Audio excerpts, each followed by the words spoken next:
From Brazelton, Georgia, this is the Global SimRacing Channel's second round coverage of the Absolute Beginner League's Formula Neagle Season 18 Championship. When a season is only 5 races long, there is no room for mistakes and no time to waste. Taking both those two rules to heart, Greg Seitz raced a near-perfect season opener at Suzuka, earning the win and all possible bonus points to establish the early points lead. While Seitz is the odds-on favorite for the crown, newcomer Lee Anderson has fans, drivers, and commentators alike saying, "Who is this guy?" It is thought that experience, or lack of it, might be Anderson's Achilles heel. A driver with no concern in that area is the veteran and former champion David Third Degree Burns, who sits a handful of points behind Seitz in second. Will Seitz increase his lead? Will Anderson prove he is ready? Will Burns, been here, done this attitude, get him to the checkered flag first? These questions, as well as the ones not asked, will be answered as all the simulated Skippy action from Road Atlanta streams your way live as it happens here on GSRC.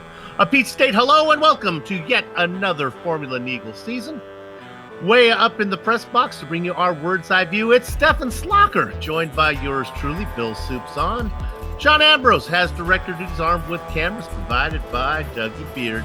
Stefan, iRacing has introduced this new damage model for the Skippy, and there's a good chance we'll get to see it in action at Road Atlanta, because Road Atlanta is home to, at least for me, one of the toughest corners on the surface, the dreaded left-hander known as Corner 5.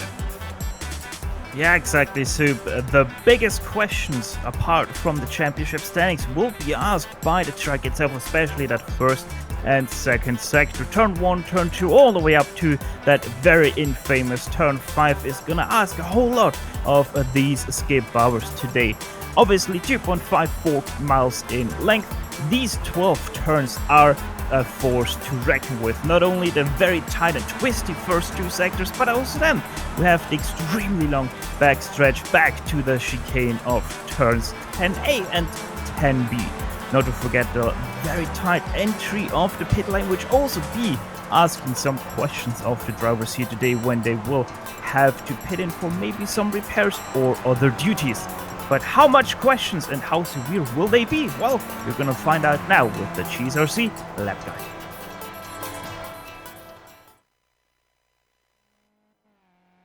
Alright, we've got Amjad Yaman in the GSRC Skippy, so let's do a lap around Road Atlanta. Coming down to turn 1, it's a very fast right-hander that eventually rises uphill on exit. The high rate of speed means it's going to be pretty dangerous to attempt to pass into here, and you can expect to find the barriers in a hurry if one of you loses control. Now the track switches back and we have the very blind turn 3. This huge crest means that even as you're braking, you can't spot your apex until you're pretty much on top of it. Expect a few drivers to get cut course penalties when they get it wrong. From there, we've come to the S's. Thread the line and then hold as far right as you can for 5 without getting onto the curb so you don't unsettle the car. Things will really compress on turn-in, but then as you come out the exit, the top of the hill makes the car light.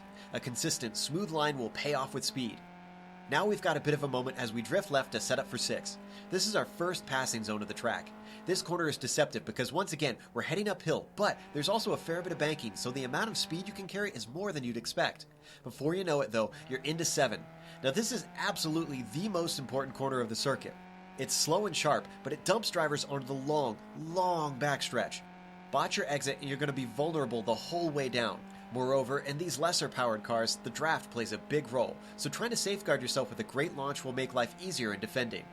But if you are being attacked, the braking for the chicane is coming, so you have choices on defending. The switchback means the right or the left side is viable to try and hold position. The important part will be being late and precise on the brakes. From there, we head over the final crest and then let the car hold left. Then, without lifting, blast through the final corner while just grazing that inside curb and make sure you don't drift too far outside and into the grass. If you hold it together, you finish a lap around Road Atlanta.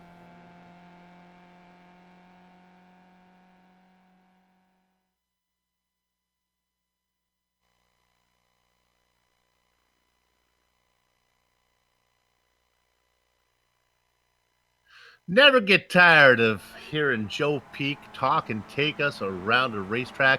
He does it again here at Road Atlanta. Let me do my best to talk you through the points. We'll start with the F1 driver standings. Now, of course, with only one race in the book, these results pretty much mirror what happened in the season opener. Take out the bonus points that we talked about. Now, Seitz, we talked about him, how well he did. Seitz and Burns and Anderson, we talked about what those guys did early on. Seitz did pick up the 3 bonus points. You get bonus points for being on pole, fastest race lap, and, of course, reading a lap. Seitz picked all of those up. That's why he has a 5-point lead over Burns. Anderson a point back. Now, Mr. Excitement, Mikel Hofladezen. He is quick, but, man, you got to watch him because anything can happen. He sits in 4th. And our top 5 is bookended by American drivers with Seitz on top and Christian Kabanka 12 points back in 5th. Let's go ahead and look at the F2 driver standings now. We're going to talk about Sobre Engine as he sits 4 points up on John Torpy. Those guys went 6th and 7th, respectively. From the grid finish to for Scott Angelo, he gained 27 points, 27 positions as he sits down there in 8th. Fan favorite Frederick Neptune orbits in 4th, and Don Rathborn rounds out the overlay. Early days yet, as we only have 1 race in the book. Not that far to go, though, with the short season of only 5 races. Let's go ahead and talk about the race details. That'll be Steph. Well, as already mentioned, we're here in the 18th season of the Absolute Beginners. Round 2 of the 5 rounds without a single drop a week. They have to make all 5 weeks counted. Here today, 40 minutes race. That will be the important stuff. Also, the open setups will be very important with that tire temperature and tire model that these guys have now a few weeks accustomed to. Limited fuel, so that means they will have to do 1 pit stop. And also we have the standard incident cap of 17 incidents per driver. Qualifying going on right now, and one of the interesting aspects of this series, one of the cool rules, is this is open qualifying, something we don't see often.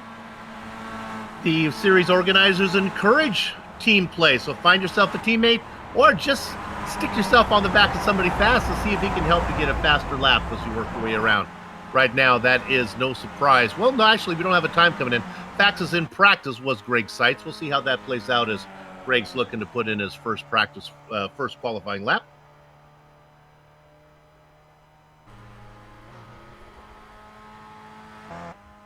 Stefan, I guess we're looking pretty much, other than the twisty sections between 1 and 5, it's pretty much a draft track here, eh? Yeah, it is. Skippy, notorious for drafting, but Road Atlanta, it's gonna be a little bit tougher to pass under that drafting, but still, it is manageable.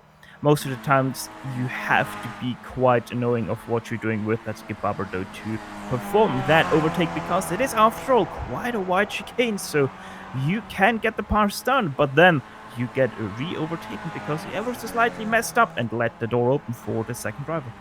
Qualifying times coming in. Sights up on top. The newcomer Lee Anderson sits down there in 2nd. Hey, how about Bambi, Neil Bamber, the defending champion, sitting in 3rd.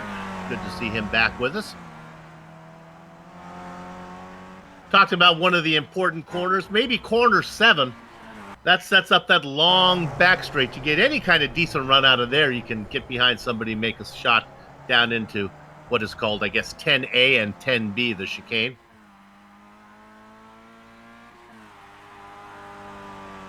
Got to watch out for pit entry here at Road Atlanta, especially when you're coming up on lap traffic. A lot of times a driver will try to get out of the way, move over to the right, and if you have yet to make your pit stop and you're looking to pit, a lot of times we'll get nose to gearbox contact. There's Frederick Neptune. Not only that, Soup, but also you have that right, left, right on that pit entry where you have to brake while turning, and sometimes if you have set your skip power up that way, you can lose the rear of the car if you're not careful.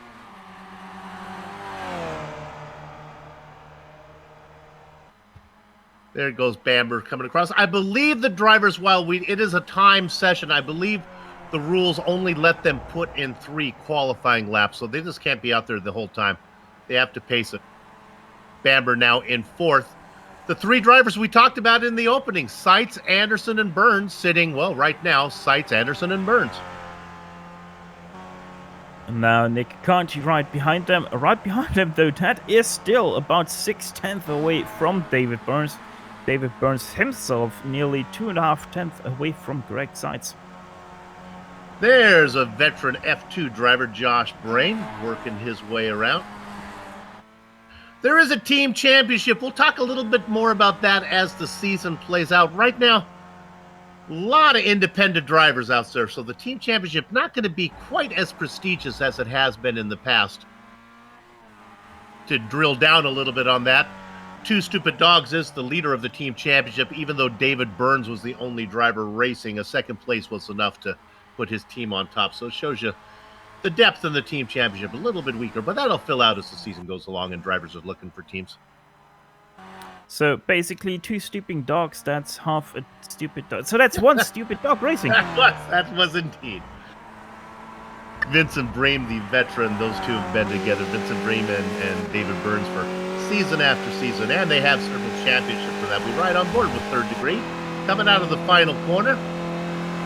Sits third right now, and that's going to be enough to move him up to second. Just about, though, 3/100th of a second ahead of Lee Anderson. The 125 now sits in second place. Never mind, that's third as Nico Roman comes in with a 36.572. Nico Roman joins the party. Unfortunately for all these guys, and now Anderson jumps out of Roman as everything continues to shake up behind Seitz. And honestly, the only position that really matters, and that's because of the bonus point, is the pole. Greg Seitz looking to get one more.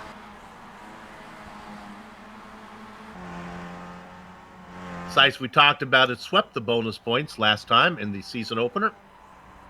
Was able to put in the fastest qualifying lap, the fastest race lap. And of course, one of the rules that the series organizers have put in to implement a little more activity up front, you get a point for leading the lap. That kind of discourages this following a guy around for 40 minutes and making a pass at the end.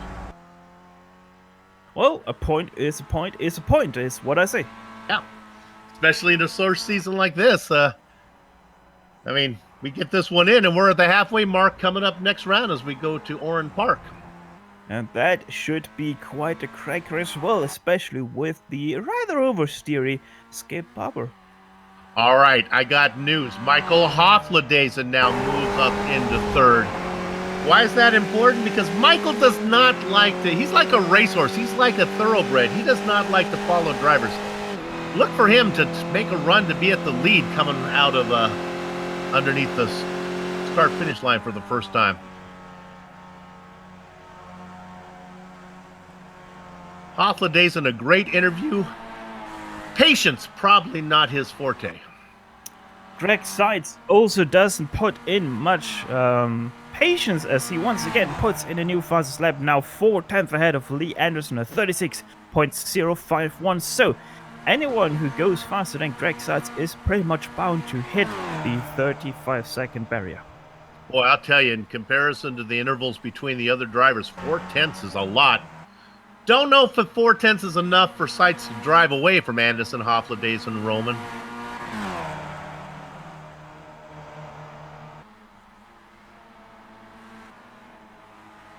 Nice field here today of 32 drivers. That's a good, healthy size. Not too many, not too few. If anything, when I go by Camel GT standards, we need more. And of course, that's Steph talking about the Camel. That's a great series. Can be quite hectic though to drive and to accommodate. So ABL 32 drivers, I take that too obviously, as Rickard da Silva comes over the line once again for 37.9, doesn't improve his 17th place with that. All right, Third Degree Burns is sitting in fifth right now. He's got himself a toe behind Holz, and it was enough to move him up into the third position, going around Hofladezen and Roman. Here comes Seitz once again. It's a 36.4, not faster for him, so he still sits on a 36.0 in first place as the checkered flag comes out. They'll let the drivers come around and finish their qualifying time. 30 drivers have put in time. Andy Pitum and Andrew Saunders, the two drivers yet to qualify. Wojciech Podolczyk working his way around the final corner, keeps it on the tarmac, throttle down. And look at this. He won the F2 championship last season, and now he's sitting in 7th. That's within striking distance. That'll put you right up there in the lead train.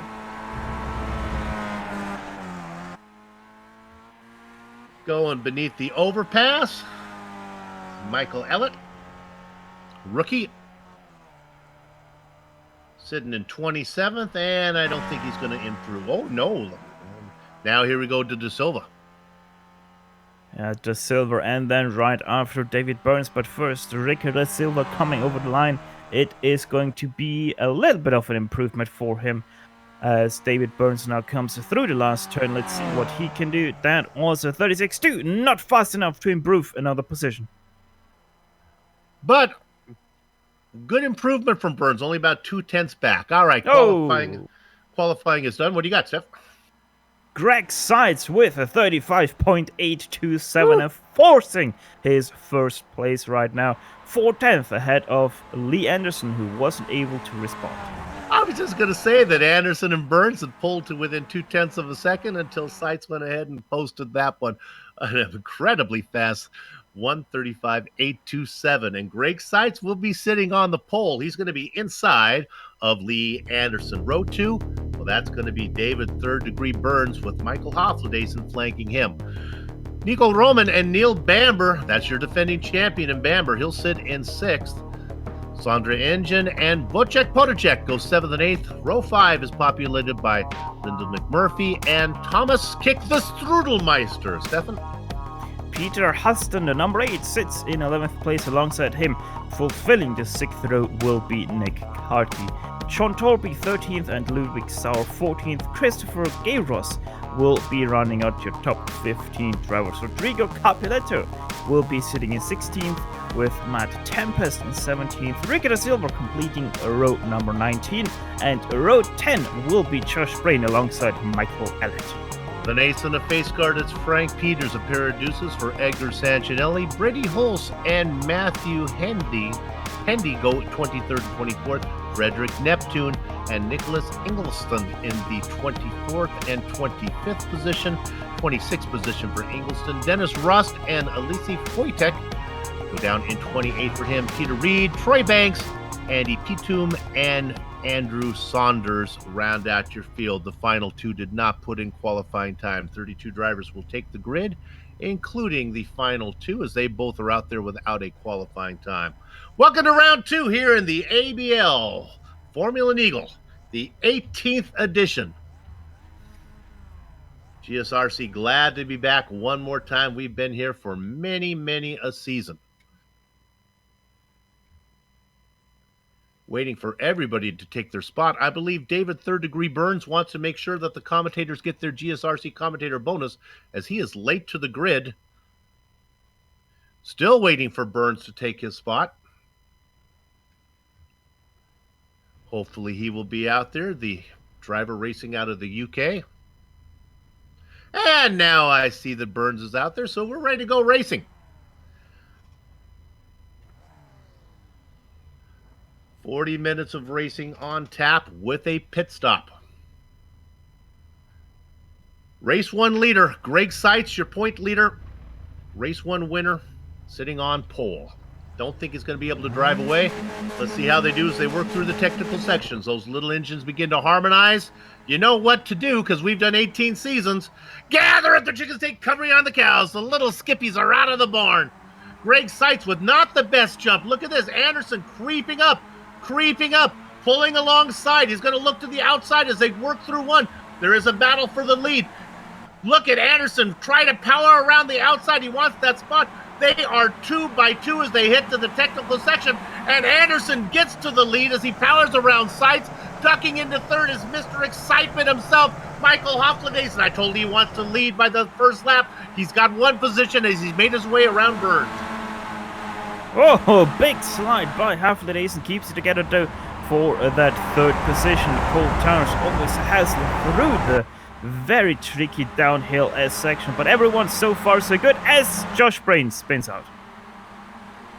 Josh Brain, a veteran in the F2 drivers, he has a problem. We've bookmarked it. We'll come back to it. Meanwhile, into the important corner number 7. It is Lee Anderson. In the opening, we said, who is Lee Anderson? Lee Anderson answers, I am Lee Anderson, and I am your leader, and I am pulling away from sights. Hofladezen now in third, under attack from Burns. Looking to the inside is also Nico Roman. Now Burns tries to move inside. There will be a battle for third going into the first chicane.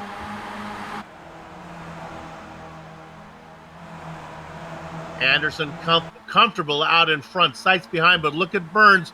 They're going to be too wide.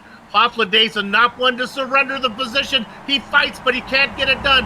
Burns gets third position back. Hofladezen back into fourth, and that horrible exit out of the chicane now puts him in jeopardy as Nico Roman has a great run out of the final corner. We'll see if he gets a run down the main straight. Nico loses a little ground. That's going to open it up for Bambi.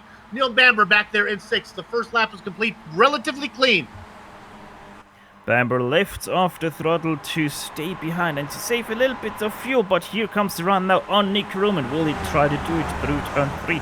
No, once again lifts to stay behind him and save that precious fuel. Bamber the caboose in the lead 6-car train, a train that is really spread out a lot. Elitz has had trouble on the corner number 1. Starting lap number 2, he got into it a little bit with Elise Foytek, and then he got hit. That was Rodrigo Capelletto, not realizing how slow Elliott was and just wasn't able to stop. Tips him around, doesn't hit the wall though, so he's able to continue. Elliott brought the car out. Now watch the spin. I think Foytek is involved in this one. As Elliott blinks away a little, he comes back. Now we get it. Now I think Foytek gets him. And then as the car is there, he brings it out, and then he gets hit. Look at the blinking that's going on. That might have had something to do with it. We'll stay with it. Let's see if he gets it there. And then he gets ran over. Bad connection there for Elliott. Let's go back up front. And while that was going on, Seitz has had the pass, and he's got the lead. So Anderson now falls into second. Burns remains in third. Hofladezen tries him out to get the lead, has been forced to sit in fourth position. Bamber now has moved up to fifth around Nico Roman, but those two drivers lose touch with the top 4. Yeah, while Greg Seitz was able to do it over the crest up to turn 10, Neil Bamber had to do it into the braking zone, so they lost quite some time there and the touch of the top 4. But if they start fighting, they themselves will get back to that top 4 battle. Honestly, Anderson, new to the series, new to rookie driver, not sure his experience as an iRacer. Really not to his advantage to be leading all the way anyway. He's not going to drive away from sight, so you might as well sit back there, save a little fuel. He got more trouble. It's Neil Bamber. Bamber right in front of Nico Roman. This is going through the technical section. Roman just kind of lets him clear. And Bamber, you want to see the damage model? I think we're going to get to see it here. Yes, Soup just too shallow into the turn because he was running too wide through the previous left-hander. Thus, he loses the rear of the car because he stays on the throttle. And yeah, that is how you bend some fingers. And watch the new damage model. In the old damage model, this car would have bounced back out like you're dropping a toy car on your linoleum floor. Because of the crush panels now, the car hits the wall and stays there. Much more realistic. I love it. Thank you, iRacing. Director, let's go to fifth position. This is Nico Roman. He was in a battle with Bamber. Bamber's son, Nico, had to get off the throttle a little bit. That brought him into the clutches of Sandra engine and Wojciech Podolczak. A nice little 3-car battle for fifth.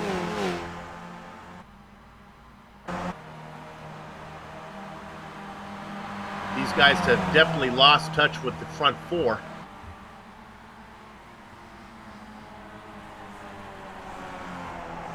And you can see on the tower, they pretty much race in the same order that they have been.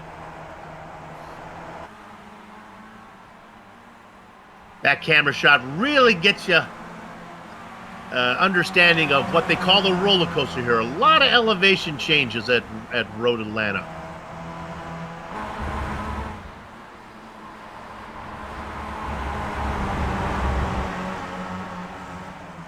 It's not the same type of elevation change as you might see at Laguna Seca, which has the large drop. This is just, we got an issue there. Again, a car with connection problems. I think that Dennis Rust we're looking at?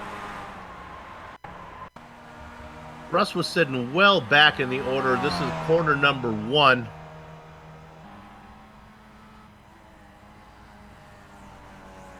This has kind of been the trouble spot. I guess the car just gets a little bit loose on him. It gets the left sides up on the curbs and it comes around. Doesn't hit anything.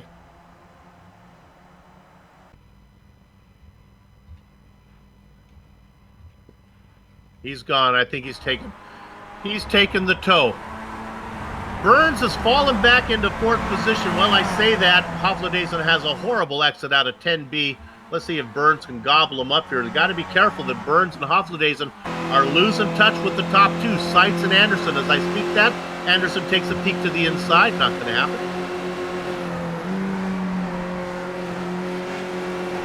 The interval now between Anderson and Hofladezen, a robust 1.4 seconds.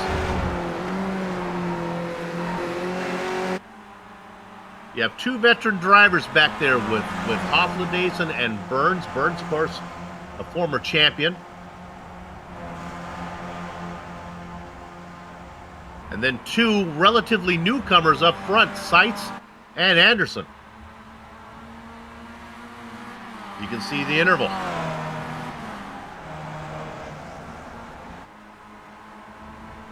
Let's check back in on 9th position. This is the Strudelmeister, Thomas Kick, under attack by John Torpy. Torpy doing very well in the F2 Championship.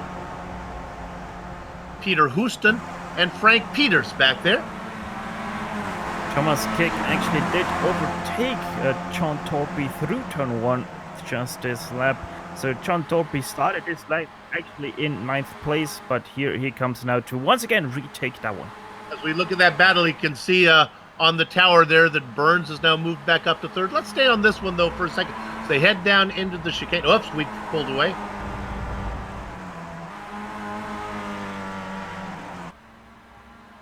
There we go. We go back. They work their way through the chicane. It is still Torpy, Kick, Houston, Nick Cardy back there as well. Now, the big climber, though, I think we'd be remiss if we didn't talk about Frank Peters, who's gone. Peters is up 9 positions, and I believe, and it's going to be an internet problem for Peters as he falls down. So, Frank, I apologize. You'd made such a good run, but you're going to the Amelia Earhart Bar and Grill.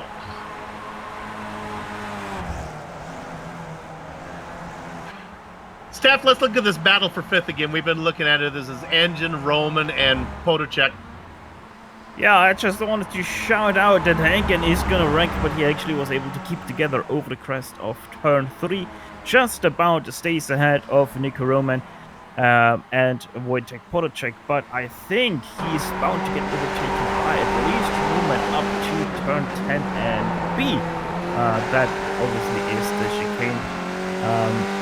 Down there at the bottom of the track, so let's see how good the run for Roman is. Not the best run, Engen actually with a little bit of a bad run, but here comes the draft. Now will he be able to do something, or does he even elect to do something? Maybe he stays behind and saves some fuel. Let's have a look. They seem to stay in order. Now the run from Roman, and look at the defensive line from Engine. And Roman's going to blow by him before they get the engine tucked back in. Careful, get it wound up. Woo, Steph, you called it. Whoa is right. And that horrible entry is going to cost him a position as Potocek gets around him. That's some fun racing. Let's stay on these guys for a little while longer. Let's see what happens as they work their way through the technical section. And Engine is really struggling now. With that, Engen lost 2 places. Roman saying that that was actually scary because Engen did play away the moment Nico Roman wanted to make his move. So also for Engen, a little bit of connection issues. Either way, Wojciech Potocek and Nico Roman now finally passed him, and they set their sights on Michael Hafdays and David Burns if they can reach them. I think both of those drivers happy to have Engine not in the mix. Not so much because of his racing skills, but just because of the blinking, as Nico Roman definitely was worried. So the battle for 5th is Roman and Potocek. They are about 5 seconds behind the Hoflades and Burns battle. And Stefan Trias, Burns, and Hoflades and might, they have lost total touch with the two leaders. Looks like it's a two-car battle now. Seitz and Anderson. Yeah, it seems to be not just a 2x2 battle there, as Lee Anderson has a gap of about 2.9 seconds to David Third-Degree Burns, but Lee Anderson seems to be electing to save fuel behind Greg Seitz. Will that be the tipping point in this challenge for first place? Well, we shall find out at the end of this race. I think there's kind of an understanding between those guys. We're going to kind of share the lead a little bit as long as we can keep the interval up away from Burns and Hoflades, and we'll make this a two-car battle here between us. Right now, they've decided that Greg is going to get to lead for a while, and Lee will follow.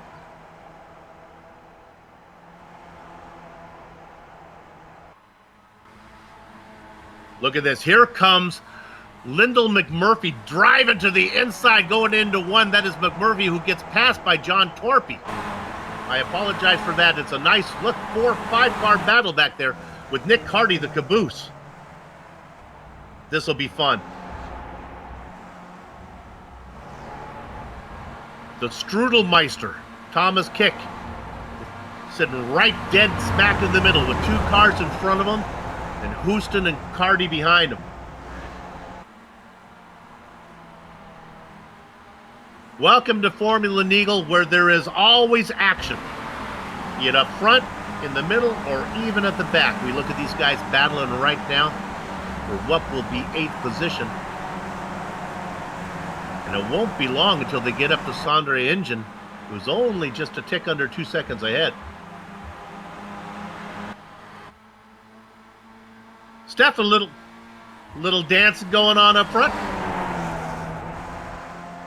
Most definitely, as Greg Seitz once again gets overtaken by Lee Anderson. So, yeah, it seems like Lee Anderson sometimes electing to save fuel, but right now, most definitely electing to do the lead pace. Now, how fast was this lap? A 36.0 versus a 35.5. And David Burns did do a 36.2, so most definitely quite a lot faster than the guys behind. Oh, we're going to go back and look at this battle for 5th position. Right now, it's Polacek ahead. Here comes Roman. Roman takes a peek through the technical section. We've been jumping around a lot, so let's stay on this, but I want to talk about what's going on up front. In the season opener, Anderson came in really early for a pit stop, and it really hurt him. I just don't think that Lee can afford to come in and leave Greg's tail, because Seitz is so fast.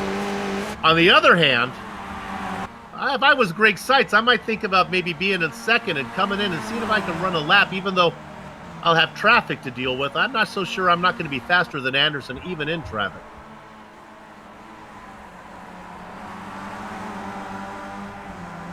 With almost a 4/10 difference in qualifying time, even if the pit stops didn't go well for Seitz, still a good opportunity for him to run him down.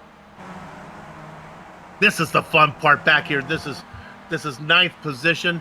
Now it's McMurphy with Kick following him. Here comes Houston. Watching the whole thing is Cardi. The car moving to the inside. That's Houston. It's going to be 3 wide into the chicane. Houston gets 1. Houston gets 2. And for good measure, let's move the Strudelmeister around. McMurphy saying, my gosh, what happened? Going into that corner, I'm in 9th. Now I'm in 11th. McMurphy most definitely going a little bit wrong places, because he started just 2 laps ago in 8th place, but now in 11th place. That's 3 positions in 2 laps, as Thomas Kick tries to make it up to 9th place, still side by side with Peter Huston. Can he make it stick through turn 3? They still go side by side. Thomas Kick slams the door shut and takes away 9th place. Gets it. So Huston, who just picked up 2 positions going into the chicane, Kick got 1 and now a 2nd. So Kick now up into 9th. They work through corner number 5. So far, corner number 5 have been very well behaved.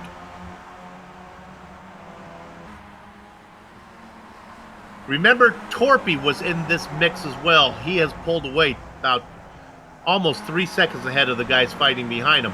In fact, Torpy now has his sights set on engine. And look at this. Let's give a tip of the hat to the number 3 car of Sondre Engine, as he's really working hard to get back into this Roman Potacek fight. Yeah, it seems like Potacek and Roman are starting to fight a little bit too much. Last lap by Potacek, 37.2. Roman with a 36.7, so not too much faster, but Engen right behind them with 36.1, and he is back in that fight. Remember, we were watching this one, and then Engine had the internet connection problem, kind of fell back a little bit. It's pit stop time! Dave the Third Degree Burns decides to come in first. He might be thinking that he is faster than Hofladezen. Get Michael off of his gearbox, so hopefully a good stop for Burns. His one and only stop. With a 32-car field, there's a good chance he'll find some traffic. We've only lost about 6 drivers. Burns is going to sort himself out. It looks like he's going to have some nice clear track ahead of him, as Elise Wojtek goes by in 15th position. Burns will slide out in 16th, but almost 2 seconds, over 2 seconds behind Wojtek.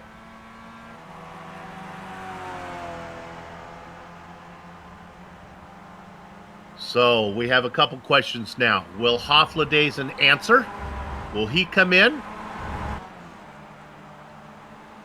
And how will this play out? Will Anderson and Seitz pay attention to see how this works? Will one of them make an early stop?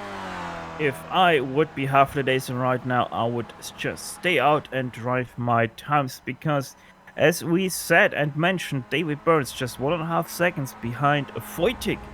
That means if he doesn't get past him soon, he is getting held up by him, leading the advantage to Hofladezen as we're back in the battle for 8th place. This has really been the spot. As we look around there, Hofladezen does not side to pit. He decides to stay out for whatever reason, so he must have been listening to you. Our leader, though, here's the move that I thought would happen. Greg Seitz has made the stop. He was behind Anderson, and there he is as we leave that great battle. Seitz will come in, so we'll see how this plays out. As far as traffic, Seitz has the experience, and he begins to roll.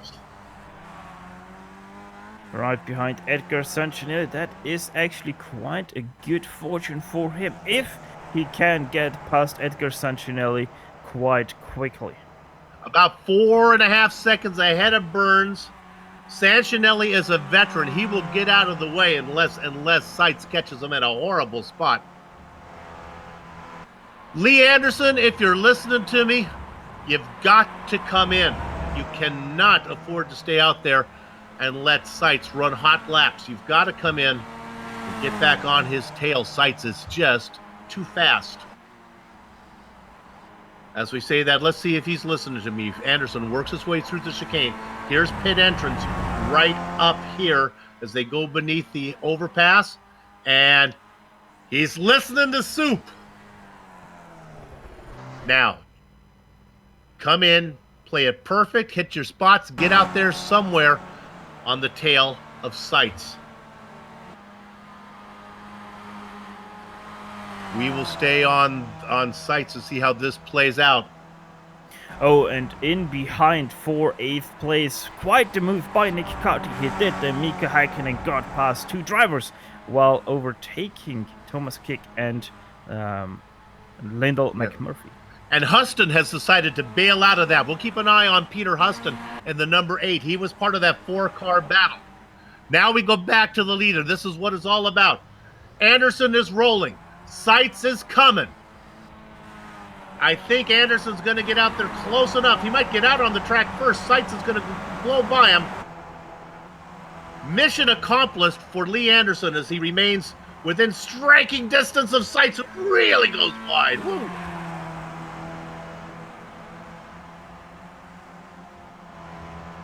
All right, and that's done. So who is our leader? Well, I told you he wanted to lead after lap number 1. It took a while. Oh, no! Reed with a big problem. Corner number 1. I think we have just seen how one skip bobber can detonate into many pieces. Peter Reed showcasing exactly that. Gee.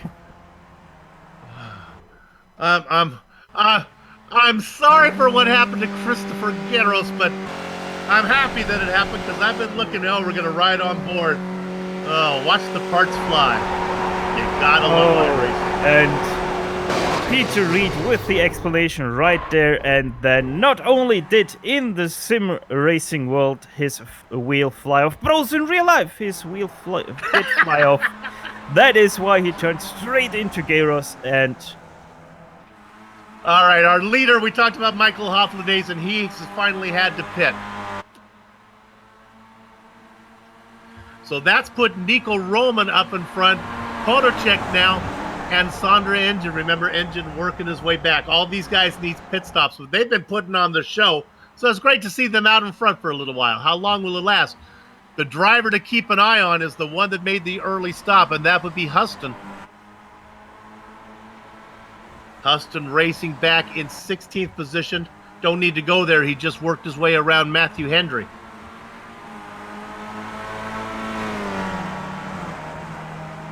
Hofladays made his pit stop. He was the leader for a while.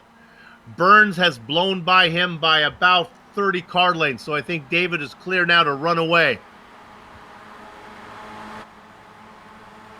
here comes Wojtek Potocek for the lead. He tries it around the outside and makes it happen right before the braking zone for turn 10A and B.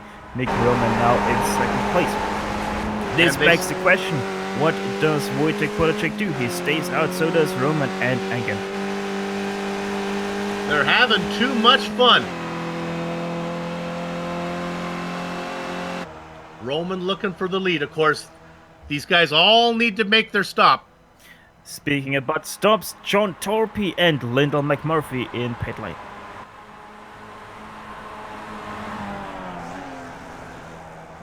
McMurphy will be close. It'll be interesting to see how that plays out in regards to Huston. Huston was in the mix. Huston going down into the chicane right now. McMurphy sits. Torpy rolls. McMurphy stays. Is Huston gonna get there? McMurphy rolls. No, Huston's not going to get there. They will come out near the Strudelmeister. Kick is in 14th, McMurphy in 13th. Huston right behind Carty. Here's a pass for the lead. Nico Roman working to the inside of Potocek. How long can these three guys stay out?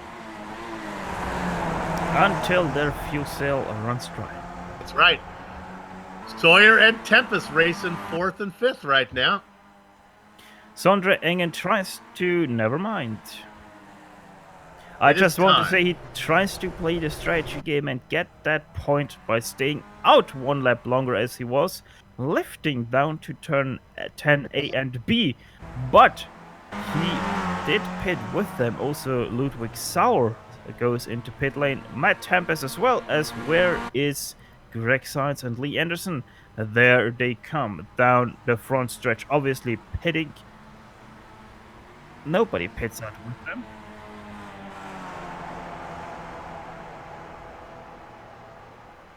To the inside, that was Andy Petom pitting out 25th overall, 1 lap down, actually 2 laps down now on the leaders. Potocek is out. Boy, he comes out well ahead of the guys. He was Roman and Engine way back. A really fast stop for Potocek. Watch out for that one. Did he take enough fuel? Potocek stopped 14.4 seconds. Roman 17.1. Engine 16.4, really fast stop for Potocek, but not all really that bad in relationship to Burns, who also put in a 14-second stop. Could have just been how Potocek was racing early on. Torpy starts out in 8th. Let's go to 9th. This is Carty and Huston. We talked about this. Huston made the early stop. He's sitting in 10th right now. As things have all settled down, everyone's made their stop.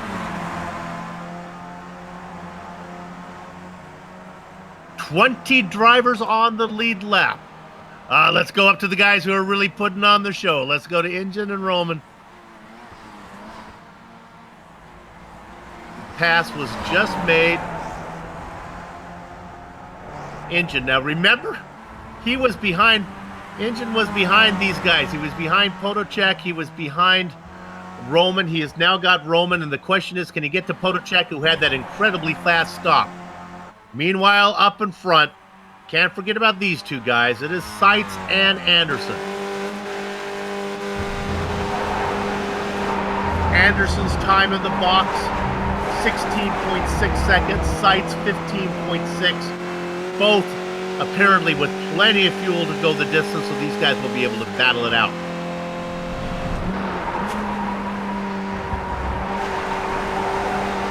I think only a mistake from Seitz or Anderson will break them up until the checkered flag. The question is, when do you make the pass? It's easy to do it going into 10A and B. Let's stay on these guys for a little bit, and let's imagine that we're looking at the last lap. You're not going to see Anderson be nearly aggressive as he would be if this were the last lap.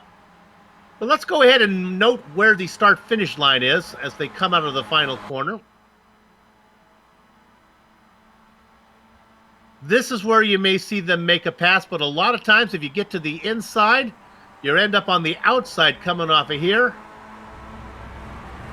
And Steph, the racing isn't really done. There's a little bit of time, like right here. Watch where the finish line is. It doesn't happen until well down here, right there. Yeah, yes, the run to the start-finish line from the chicane is a little bit longer, but in reality, that just isn't a passing zone anymore. The fight has to be settled through the chicane, because up to the start-finish line, you're not going to make a difference anymore. Got it. Unless you are drag racing to the start-finish line, then obviously you want to be on the inside with that tighter turn that you have to do. So, be it in second position going into corner number 7 would be the spot. So as the leaders continue just to wait until it's time to go, let's go back and look at this one. This is the battle for 10th position. Going wide is Huston. Boy, he almost gets loose there. McMurphy following him.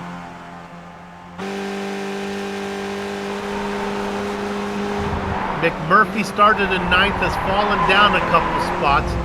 Huston is up a spot. He started in 11th, up to 10th. Well,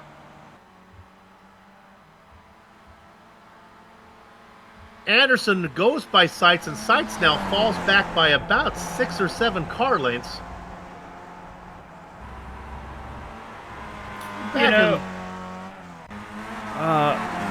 Yes, Anderson got past Seitz, but I'm not sure why, though, because Seitz just didn't really accelerate there. Actually, even going into 7th, Seitz was really slow, almost like... You gotta worry he has fuel. Looking at the time, Seitz was in there for plenty. Don't think it's a fuel issue, but here is Anderson pulling away. This is significant.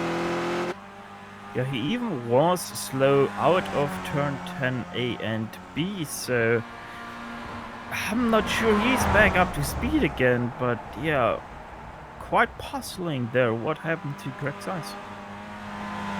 Skippy is a pretty robust little car. It usually doesn't pick up little undercarriage damage so much, and the wings look good up front.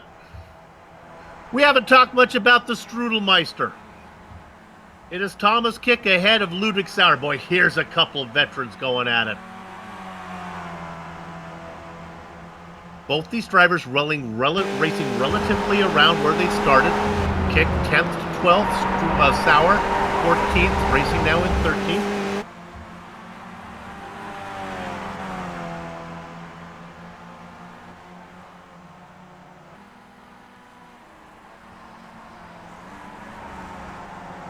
As we have just about 9 minutes of racing to go.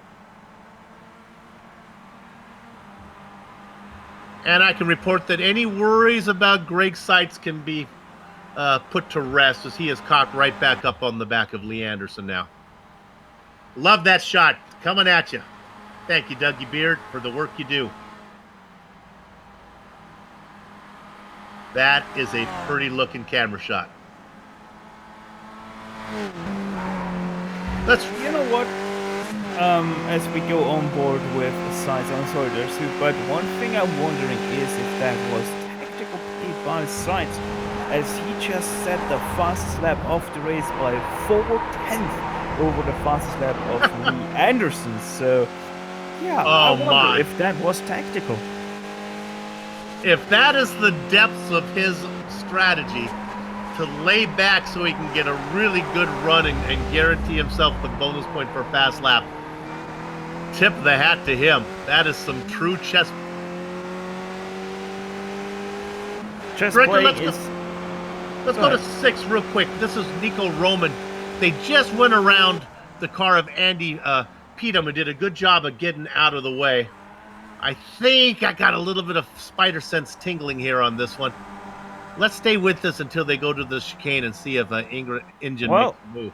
One thing that happens right now is the pass for third place. David Burns getting overtaken by Michael Haflidason exactly into the place that is at the bottom of the chicane.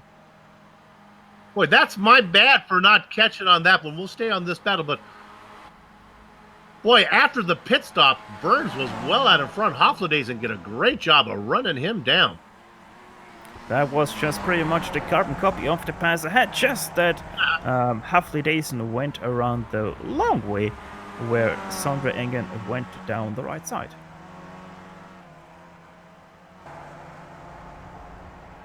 Lots of little two-car battles going on now. Here's another one. And actually, this involves 3 cars because it involves Mick Murphy, who's back there in 11th. Huston up in front with Carty making the move. And Mick Murphy. They race about 6 seconds behind John Torpy, who was with these guys for a while. Torpy's having a nice quiet run in 8th. Good job from him. So, we look at this battle that you're looking at right there between those 3 cars for 9th position. Let me set the stage a little bit for you. Let's look at John Torpy. We'll go up front and we'll look at this. Now, here's Anderson side by side with Seitz. Seitz has decided to lead with 6 minutes to go. Could be a little reconnaissance racing going on. Seitz feeling out with how it works.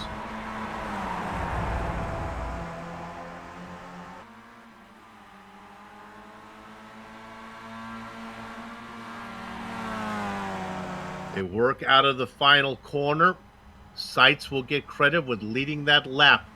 Tip of the hat there to Matthew Henry, who does a good job of getting out of the way of the leaders. These 2-car battles about 8 seconds ahead. You can see it on the tower there to your left. The next battle is Haflidason and Burns, and really that's how it's been the entire race. We'll have time to cover the leaders going across the line, and we'll go back to see how Haflidason and Burns play out. Continue to ride on Anderson, looking up at the leaders. While we do this, take a look at the tower on your left. You can see that Potocek pretty much races by himself, but then there's a battle for 6 between Roman and Engine. Love this camera shot as we look at Lee Anderson following the points leader.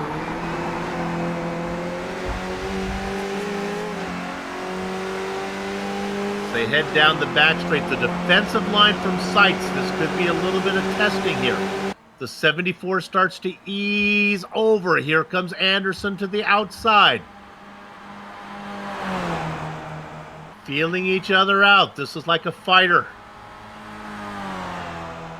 Where's the weaknesses? How can I get the win? Anderson gets the lead.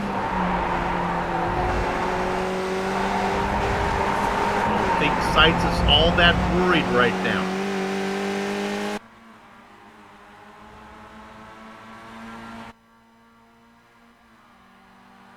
As they go over our camera. Let's go back to third position. Oh, I'm sorry. Let's go to Hofladason as here's Burns. Now, I don't know if Burns is actually going to make the move or if David is just happy to sit where he is right now. And I got a hunch the former champion's happy in fourth until coming out of corner number 7 on the last lap. Hofladason goes off in the grass. They're okay.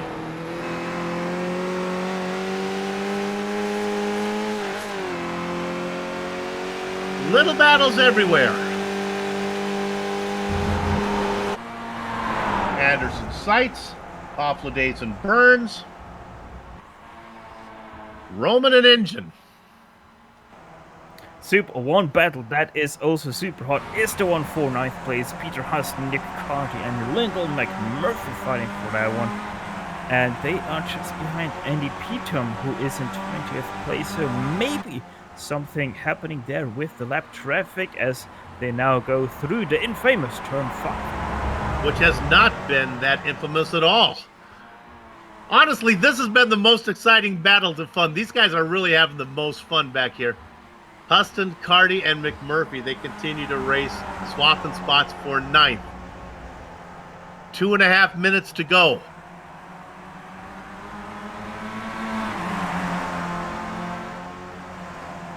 Right now, it's about a car length back for the lead as we follow that battle as we're looking at it coming right at you.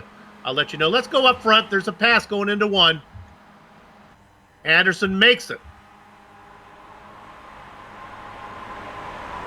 Lap time's about 1:35. They came across with about 2.5. So what are we looking at?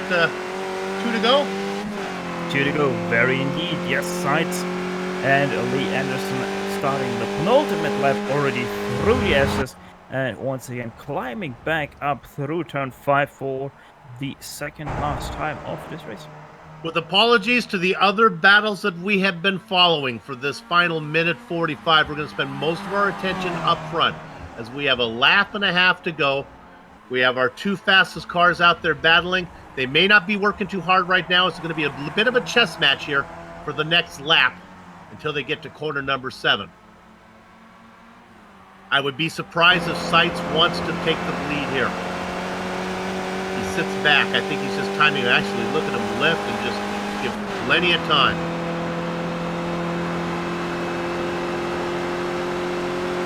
They head down into 10A and B for the penultimate time.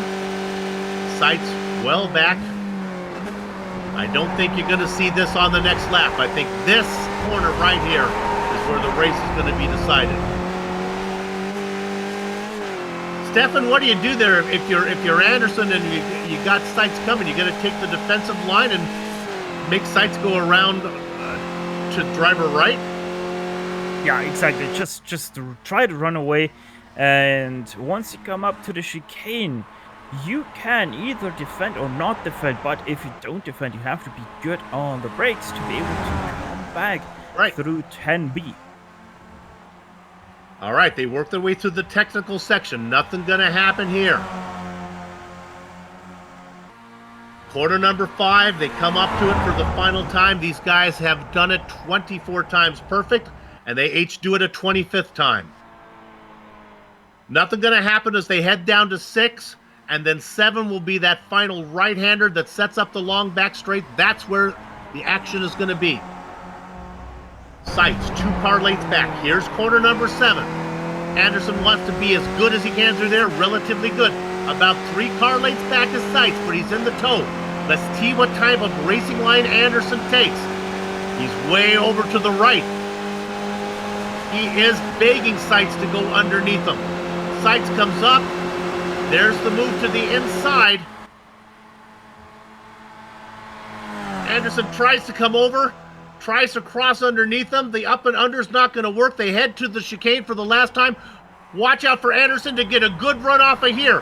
He's a little wider into the corner, but this is what Stefan talked about. There may not be enough time for the pass to be made. Sure enough, look at Seitz take the shortest distance to the finish line. Here comes the head of steam from Anderson, but there's not enough time. Make it 2 in a row for Greg Seitz. Anderson will have to settle for second. Let's go back to Hofladezen. See how it plays out. These guys are side by side. Right now, that's Burns, and Burns is going to get credit with leading as he's going to get third. Potacek will get fourth. Let's go back to Roman and Engine. Oh my goodness, Roman has pulled away. Not a battle at all. Roman gets sixth, Engine gets seventh easily. Torpy eighth. Let's go back to McMurphy in ninth. McMurphy is loose out of the final corner. Take it, Steph. Peter Huston on the inside, and that is what he's gonna take. 9th place. That is his position ahead of Lyndon McMurphy and McCarty. There's one more. We're gonna look at Sauer in a battle. We haven't talked much about Matt Tempest. He's going to get the Baker's dozen position. Sauer will have to settle for 14th. And I believe the other drivers, Edgar Sanchinelli, Elise Foytek, and Frederick Neptune will be in 17th. The final cars on the lead lap. Racing everywhere here in the Formula Neagle Series, sponsored by or presented by the Absolute Beginners League. Let's take a short break. We'll be back to run down the entire finish order, talk to some of the drivers before we put a lock on the gate.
Sanctioned by the Absolute Beginner League from Road Atlanta.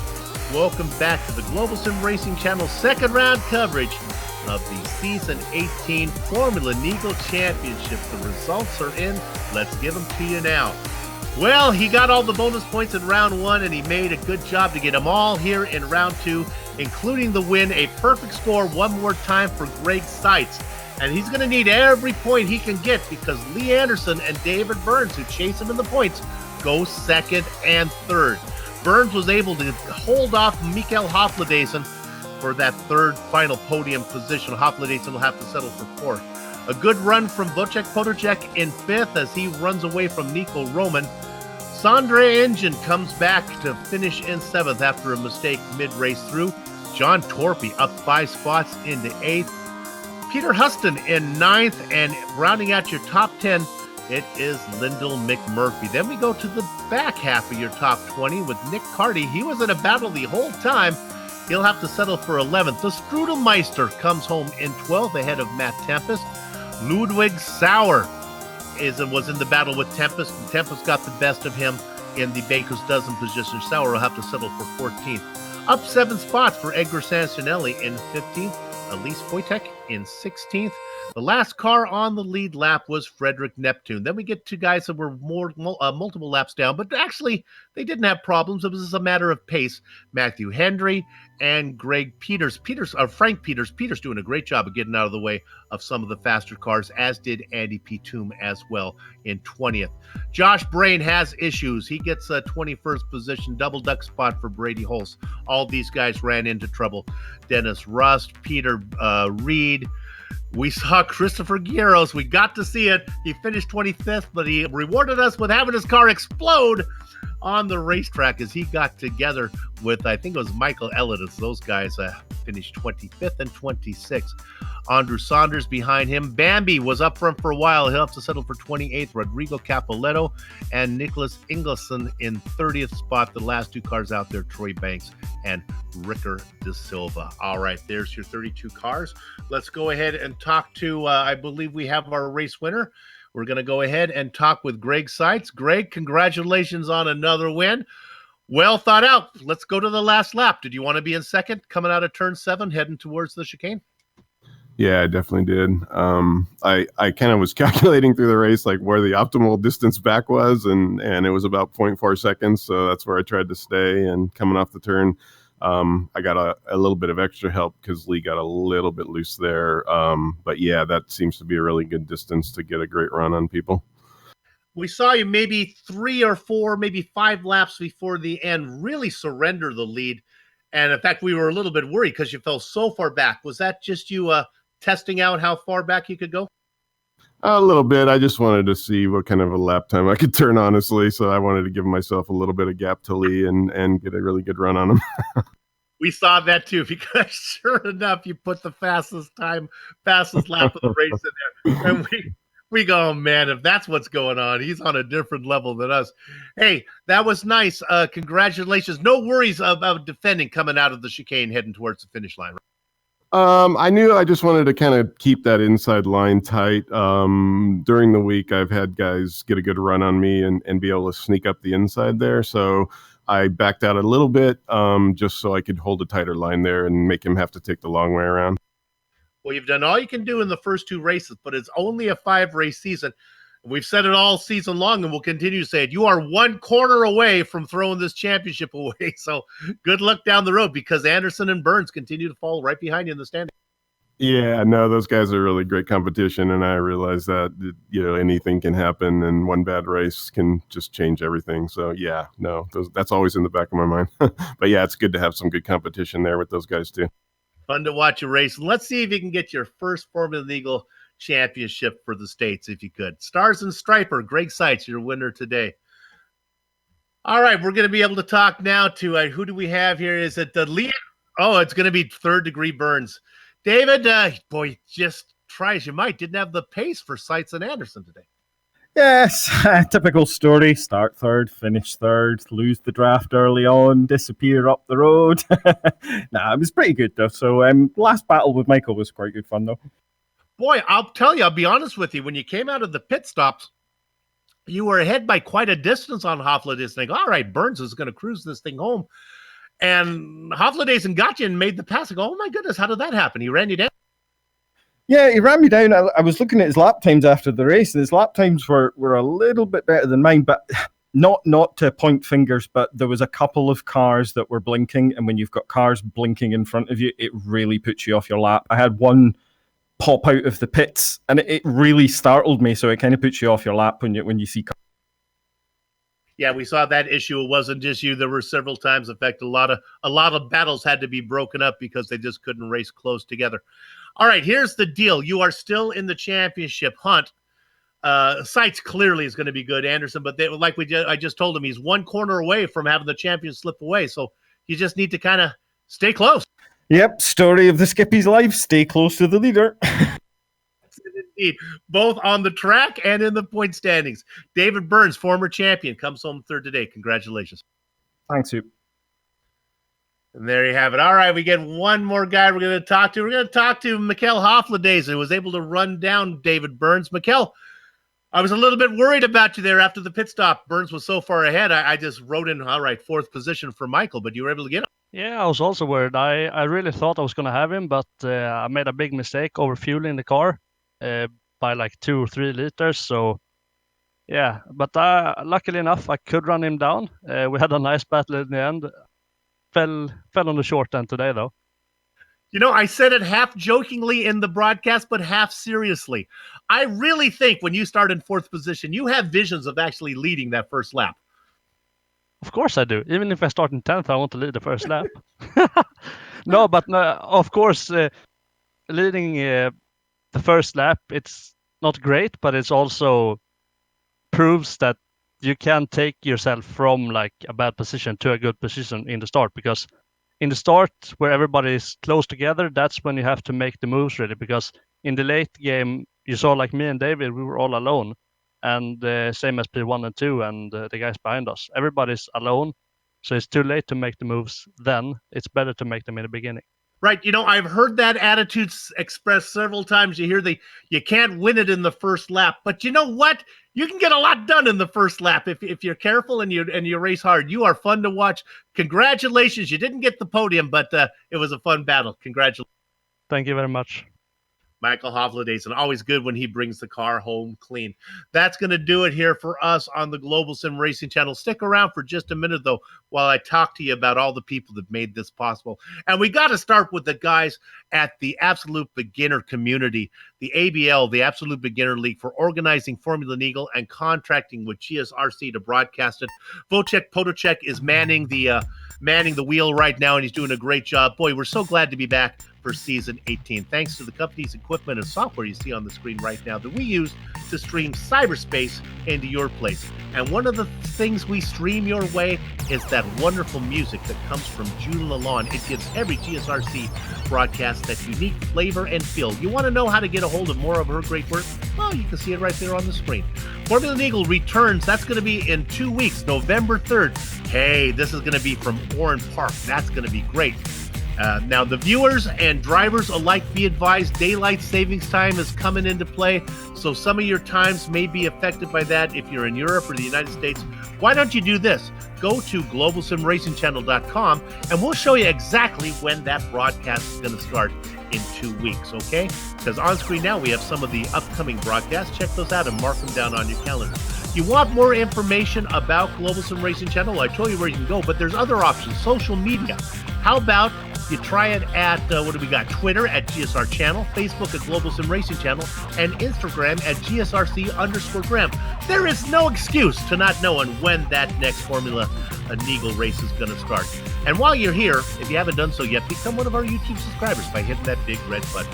Finally, on behalf of the entire crew, and that would be Steph and Sean and Dougie, I'd like to thank all of you for watching as he makes it 2 in a row. Greg Seitz wins, and again picks up max points here in round 2 at Road Atlanta. With that said, we're off to have fun storming the castle. So until next time, race clean, race hard, and we'll see you on the track.